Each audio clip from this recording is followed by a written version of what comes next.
Genesis chapter 10. Please don't make fun of my voice. Now, these are the generations of Noah, of Shem, Ham, and Japheth, and the sons were born to them after the flood. Now, the flood was stupid. It was a bad plot point just to reset the series. The sons of Japheth, Gomer and Magog and Madai and Javan and Tubal and Meshech and Taraz. And the sons of Gomer, Ashkenaz and Riphath and Togarmah.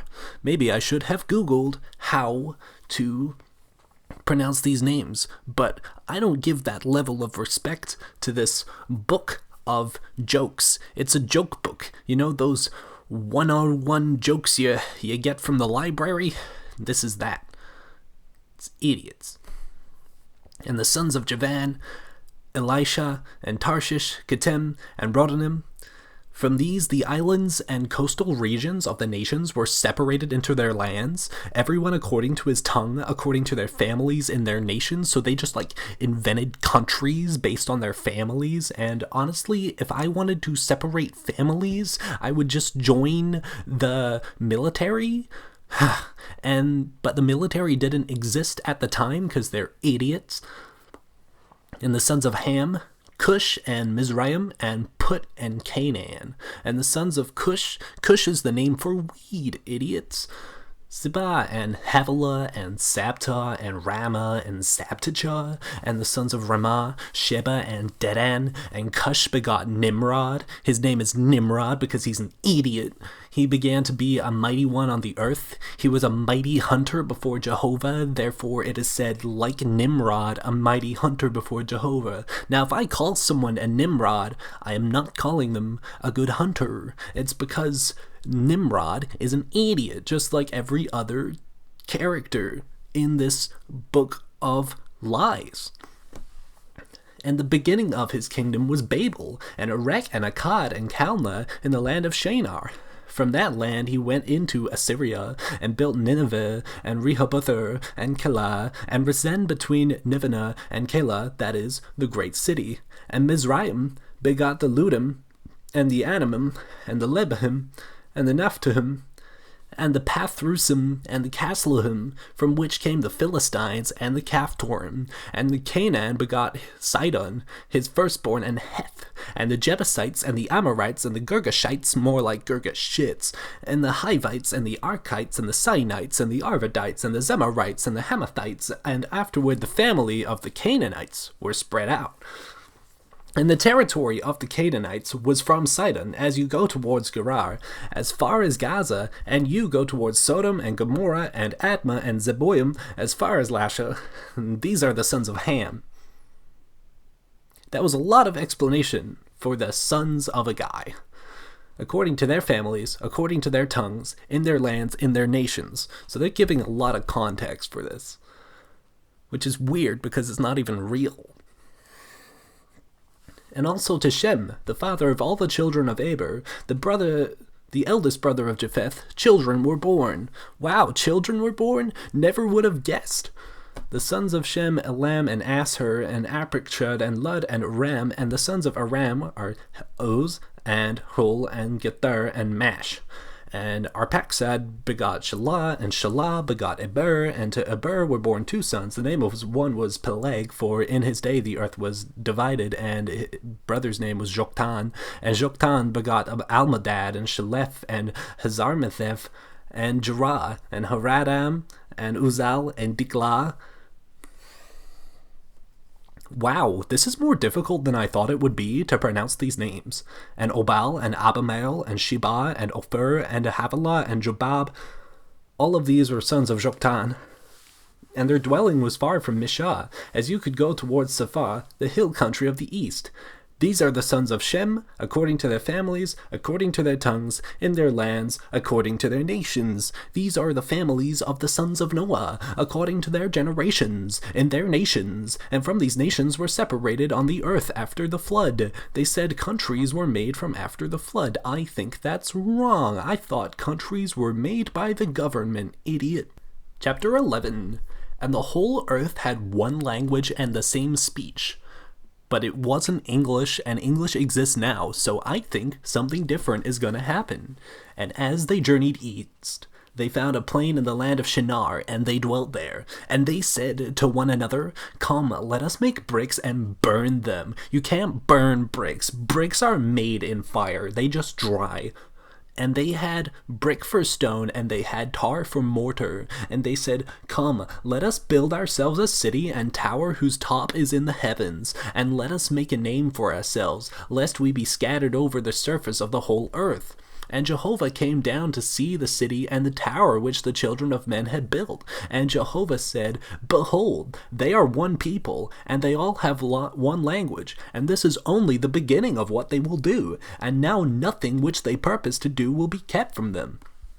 Come, let us go down and there confound their language, that they may not understand one another's speech." So Jehovah scattered them from there over the surface of the earth, and they ceased building the city. Jehovah did not want the buildings built. But the thing is, if God can stop buildings being built, why am I sitting inside the Empire State Building as we speak? Therefore, its name was called Babel, because there Jehovah confounded the language of all the earth, and from there Jehovah scattered them all over the surface of the earth. Jehovah invented languages so they all couldn't talk to each other, but Duolingo exists now, so we can avoid that. These are the generations of Shem. Shem was 100 years old when he begot Arpachshad, 2 years after the flood. Usually at 100 years old a man would be infertile, but, I became infertile at age 12. As I am currently 14, that is definitely my real age. And Shem lived after he had begotten Arpachshad 500 years, and he begot more sons and daughters. And Arpachshad lived 35 years and begot Shelah. And Arpachshad lived after he had begotten Shelah 403 years, and he begot more sons and daughters. And Shelah lived 30 years and begot Eber. And Shelah lived after he had begotten Eber 403 years, and he begot more sons and daughters. And Eber lived 34 years and begot Peleg. And Eber lived after he had begotten Peleg 430 years. And he begot more sons and daughters.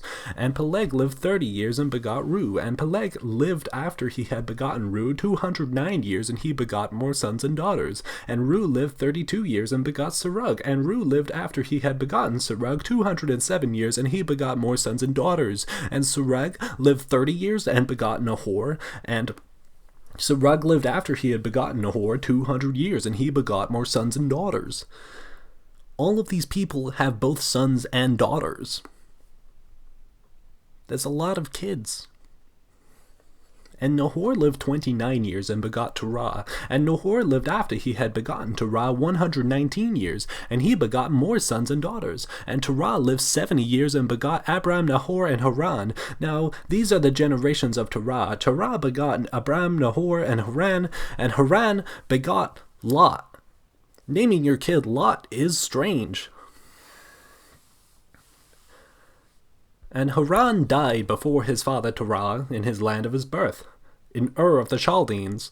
And Abram and Nahor took wives for themselves. The name of Abram's wife was Sarai, and the name of Nahor's wife was Milcah, the daughter of Haran, the father of Milcah, and the father of Iscah. And Sarai was barren. She had no child.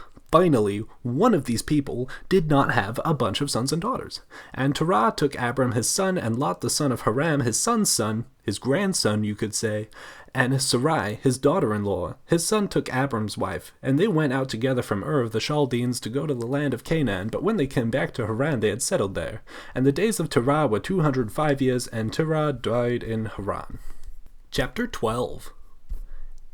Now Jehovah said to Abram, "Go from your land, and from your relatives, and from your father's house, to the land that I will show you, and I will make of you a great nation, and I will bless you, and make your name great, and you shall be a blessing, and I will bless those who bless you, and him who curses you I will curse, and in you all the families of the earth will be blessed." It seems like a pretty sweet deal. So Abram went as Jehovah had spoken to him, and Lot went with him. Now, Abram was 75 years old when he went out of Haran. That's pretty old. Sounds like a fucking boomer. And Abram took Sarai his wife, and Lot his brother's son, and all their possessions that they had gathered, and the souls that they had acquired in Haran, and they went out to go to the land of Canaan, and they came to the land of Canaan. That was very quick. And Abram passed through the lands to the place of Shechem, to the oak of Moreh, and at that time the Canaanites were in the land. Oh, people already live there. They're gonna colonize that shit. And Jehovah appeared to Abram and said, to your seed I will give this land. What, is he going to come in the ground? And there he built an altar to Jehovah who had appeared to him. And before he proceeded from there to the mountain on the east of Bethel, and pitched his tent with Bethel on the west and Ai on the east, there he built an altar to Jehovah and called upon the name of Jehovah. And Abram journeyed onward, journeying toward the Negev. And there was a famine in the land, and Abram went down to Egypt to sojourn there, and the famine was severe in the land. And when he was about to enter into Egypt, he said to Sarai his wife, I know indeed that you are a beautiful woman to look at, and when the Egyptians see you, they will say, this is his wife, and they will kill me, but they will keep you alive. So, say you are my sister, that it may be well with me on account of you, and I may live because of you. That is a weird plan, to pretend your wife is your sister so that you do not get murdered. And it came about that when Abram came to Egypt, the Egyptians saw that the woman was very beautiful, and Pharaoh's officials saw her and praised her before Pharaoh, and the woman was taken into Pharaoh's house. I think Abram is about to get cucked like an idiot. And he treated Abram well on account of her, and there were given to him sheep and oxen and donkeys and servants and female donkeys and camels. And Jehovah struck Pharaoh and his house with great plagues because of Sarai, Abram's wife. And Pharaoh called Abram and said, what is this you have done to me? Why did you not tell me that she was your wife? Why did you say she is my sister so that I took her to be my wife? Now then, here is your wife, take her and go. And Pharaoh commanded his men concerning him, and they sent him away with his wife and all that he had. That was a very long scam. Chapter 13. And Abram went up out of Egypt, he and his wife and all that he had, and Lot with him, into the Negev. And Abram was very rich in livestock, in silver, and in gold, and all it cost him was getting cooked. And he continued on his journey from the Negev as far as Bethel, to the place where his tent had been at the beginning, between Bethel and Ai, to the place of the altar, where he had made there formerly. And there Abram called on the name of Jehovah, and Lot, who went with Abram, also had flocks, and herds, and tents, and the land could not support them that they might dwell together, for their possessions were so great that they could not dwell together. And there was strife between the herdsmen of Abram's livestock and the herdsmen of Lot's livestock. And at that time the Canaanites and the Perizzites dwelt in the land. And Abram said to Lot, let there please be no strife between me and you, and between my herdsmen and your herdsmen, for we are brothers. Is this not the whole land before you? Please separate yourself from me. If you go to the left, then I will go to the right. Or if you go to the right, I will go to the left.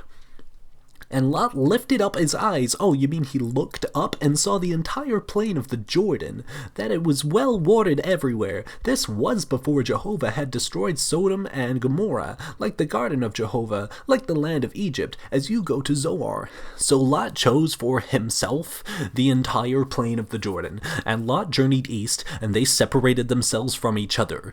Abram dwelt in the land of Canaan, and Lot dwelt in the cities of the plain, and moved his tent as far as Sodom.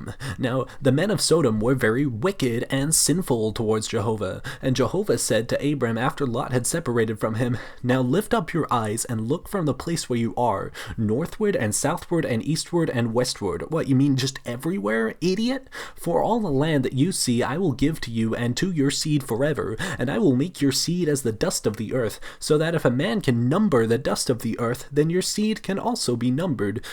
That's a lot of seed. Rise up, walk through the land according to its length and its breadth, for I will give it to you. And Abram moved his tent and came and dwelt by the oaks of Mamre, which are in Hebron, and there he built an altar to Jehovah. Chapter 14.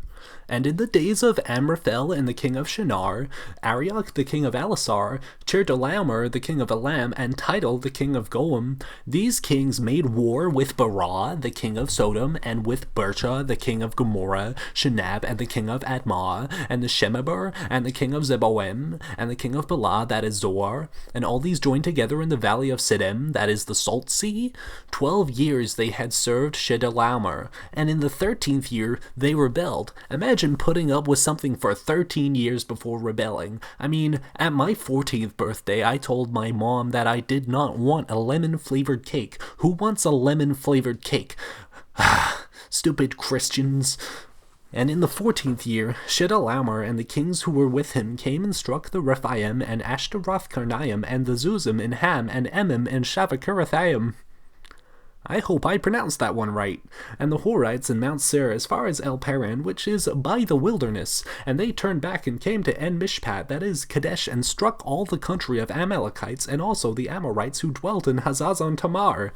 And the king of Sodom, and the king of Gomorrah, and the king of Admah, and the king of Zeboim, and the king of Bela, that is Zor, and went forth and set the battle in an array against them in the valley of Siddim. Against Chedorlaomer, the king of Elam and Tidal, the king of Goim and Amraphel, the king of Shinar and Arioch, the king of Elasar, 4 kings against the 5. Now the valley of Siddim was full of tar pits, and the kings of Sodom and Gomorrah fled and fell there, but those who survived fled to the hill country. And they took all the possessions of Sodom and Gomorrah and all their food and went away, and they took Lot, Abram's brother's son, like his nephew, and his possessions, and departed, for he was dwelling in Sodom. And Sodom is shitty and also not real, idiots. And one who had escaped came and told Abram the Hebrew. Now he was dwelling by the oaks of Mamre the Amorite, the brother of Eshcol, and the brother of Ener, and these were the allies of Abram. And when Abram heard that his brother had been taken captive, he led out his trained men, born in his house, 318 of them, and pursued as far as Dan. And he divided his forces against them by night, he and his servants, and he struck them, and pursued them to Hobah, which is north of Damascus, and he brought back all the possessions, and also brought back Lot his brother and his possessions, as well as the women and the people. And after his return from the slaughter of Chedorlaomer and the kings who were with him, the king of Sodom went out to meet him at the valley of Shaveh, that is the king's valley. And also Melchizedek and the king of Salem brought out bread and wine. Now he was priest of God the Most High. And he blessed him and said, Blessed be Abram of God the Most High, possessor of heaven and earth, and blessed be God the Most High, who has delivered your enemies into your hand. And Abram gave him 1/10 of all. And the king of Sodom said to Abram, Give me the people, and take the possessions for yourself. But I thought people were possessions in the Bible because they own slaves, idiots. But Abram said to the king of Sodom, I have lifted up my hand to Jehovah, God the Most High, possessor of heaven and earth, that I will not take a thread or sandal thong or anything that is yours, lest you say, I have made Abram rich, except only that which the young man have eaten, and the portion of the men who went with me, Aner, Eshcol, and Mamre, let them take their portion. Chapter 15.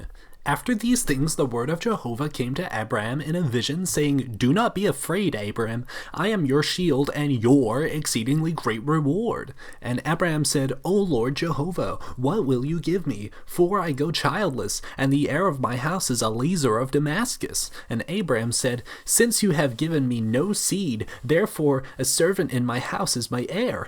But then the word of Jehovah came to him, saying, This man shall not be your heir, but he will come out from your own body shall be your heir. We are having canon male pregnancy within the Bible. Maybe this is more progressive than I thought it would be. And he brought him outside and said, Look now toward the heavens and count the stars, if you are able to count them. And he said to him, So shall your seed be.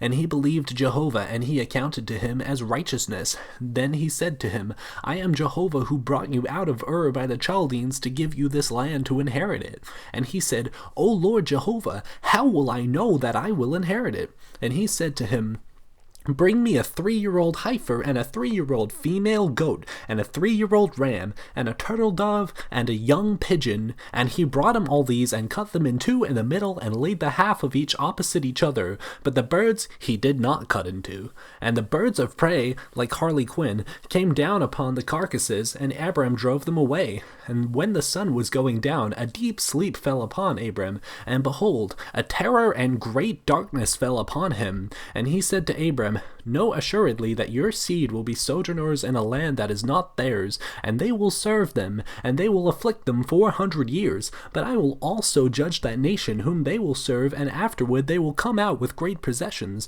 And as for you, you will go to your fathers in peace. You will be buried in a good old age. And in the 4th generation, like Pokemon, they will come back here again, for the iniquity of the Amorites is not yet complete. And when the sun went down and it was dark, there came a smoking furnace and a torch of fire which passed between these pieces. And on that day Jehovah made a covenant with Abram, saying, To your seed do I give this land, from the river of Egypt to the great river Euphrates. Honestly, this all sounds a bit more satanic than biblical. The land of the Kenites and the Kenizzites and the Cadmonites and the Hittites and the Perizzites and Rephaim and the Amorites and the Canaanites and the Girgashites and the Jebusites. Chapter 16. Now Sarai, Abram's wife, bore him no children. Like, she has autonomy, like she can choose for herself. And she had an Egyptian female servant whose name was Hagar. And Sarai said to Abram, Because Jehovah has prevented me from bearing, please go into my female servant. Perhaps I will have children through her. I swear the amount of cuck shit. Right. And Abram listened to the voice of Sarai, and after Abram had dwelt 10 years in the land of Canaan, Sarai, Abram's wife, took Hagar the Egyptian, her female servant, and gave her to Abram her husband to be a wife. And he went in to Hagar, and she conceived, and when she saw that she had conceived, her mistress was despised in her eyes. And Sarai said to Abram, May the wrong done to me be upon you. I gave my female servant in your bosom, and when she saw that she had conceived, I was despised in her eyes. May Jehovah judge between me and you. And Abram said to Sarai, Your female servant is now in your hand. Do to her what is good in your eyes. So Sarai dealt harshly with her, and she fled from before her. And the angel of Jehovah found her by a spring of water in the wilderness, by the spring on the way to Shur. And he said, Hagar, Sarai's female servant, where did you come from, and where are you going? And she said, I am fleeing before my mistress Sarai. And the angel of Jehovah said to her, Return to your mistress, and submit yourself under her hands. And the angel of Jehovah said, I will greatly multiply your seed, so that it will not be counted for multitude. Is seed semen? Am I right about that? I don't know, but either way, it's stupid. This book is fake. And the angel of Jehovah said to her, But you have now conceived, and will bear a son, and you shall call his name Ishmael, because Jehovah has heard of your affliction. And he will be a wild ass of a man. I did not add that in. They do call him a wild ass man. And his hand will be against everyone, and everyone's hand against him. Everyone will hate your child, and he will settle down opposite all his brothers. And she called the name of Jehovah, who spoke to her, You are a God who reveals himself. For she said, Do I even remain here after he has revealed himself to me? Therefore the well was called Beer Lahairoi. There it is, between Kadesh and Bered. And Hagar bore Abram a son, and Abram called the name of his son, whom Hagar bore, Ishmael. And Abram was 86 years old when Hagar bore Ishmael to Abraham. That is so old. Too old to have kids, because this book is done. It's actually pretty good. I'm enjoying myself. Chapter 17. And when Abram was 99 years old, Jehovah appeared to Abram and said to him, I am the all-sufficient God. Walk before me and be perfect. God wants you to be perfect. Having flaws is not okay. That's idiotic. You need to have flaws, otherwise every character in this entire book is a Mary Sue. And I will make my covenant between me and you, and I will multiply you exceedingly. And Abram fell on his face, and God talked with him, saying, As for me, this is my covenant with you, and you shall become the father of a multitude of nations. I hope Australia is one of them. Your name shall no longer be called Abram, but your name shall be Abraham, for I shall have made you the father of a multitude of nations. Maybe that makes sense in the original Hebrew language. But it does not make sense in English to change his name that way. And I will make you exceedingly fruitful, and I will make nations of you, and kings will come forth from you, and I will establish my covenant between me and you and your seed after you go throughout their generations for an everlasting covenant to be God to you and to your seed after you. And I will give to you and to your seed and after you the land of your sojournings, all the land of Canaan for an everlasting possession, and I will be their God. And God said to Abraham, and as for you, you shall keep my covenant, you and your seed after you throughout their generations. This is my covenant, which you shall keep between me and you and your seed after you. Every male among you shall be circumcised. And you shall be circumcised in the flesh of your foreskin. And it shall be... I did not know the Bible said every man should be circumcised. I thought that was just, other religions. That's wild. I'm learning a lot. And he who is 8 days old shall be circumcised among you, and every male throughout your generations, he who is born in the house or bought with money from any foreigner who is not of your seed. He who is born in your house and he who is bought with your money must be circumcised. Thus my covenant shall be in your flesh for an everlasting covenant. They're really talking a lot about the circumcision. But as for the uncircumcised male who is not circumcised in the flesh of his foreskin, that person shall be cut off from his people. He has broken my covenant. If you are uncircumcised, your family should cut you out. And God said to Abraham, as for Sarai your wife, you shall not call her name Sarai, but her name shall be Sarah. And I will bless her, and I will give you a son by her. Indeed, I will bless her, and she will be a mother of nations. Kings of peoples will come forth from her. And then Abraham fell upon his face and laughed and said in his heart, will a child be born to a man who is 100 years old? That is a plot hole. Abraham is 99. I don't think this was on his birthday. And will Sarah, who is 90 years old, bear a child? That is valid. And Abraham said to God, oh, that Ishmael might live before you. But God said, no, but Sarah your wife will bear you a son, and you shall call his name Isaac, and I will establish my covenant with him for an everlasting covenant for his seed after him. And as for Ishmael, I have heard you, indeed, I have blessed him, and I will make him fruitful, and it will multiply him exceedingly. 12 princes will he beget, and I will make him a great nation. But my covenant I will establish with Isaac, whom Sarah will bear to you. Being pregnant and giving birth at 90 years old is an idiotic idea. Sarah will probably die from this. And when he finished talking with him, God went up from Abraham, and Abraham took Ishmael his son, and all who were born in his house, and all who were bought with his money, every male among the men of Abraham's house, and circumcised the flesh of their foreskin on the very same day, as God had said to him. And Abram was 99 years old when he was circumcised in the flesh of his foreskin. And Ishmael his son was 13 years old when he was circumcised in the flesh of his foreskin. On the very same day Abraham was circumcised as well as Ishmael his son. And all of the men of his house, those born in the house and those bought with money from a foreigner, were circumcised with him. The end.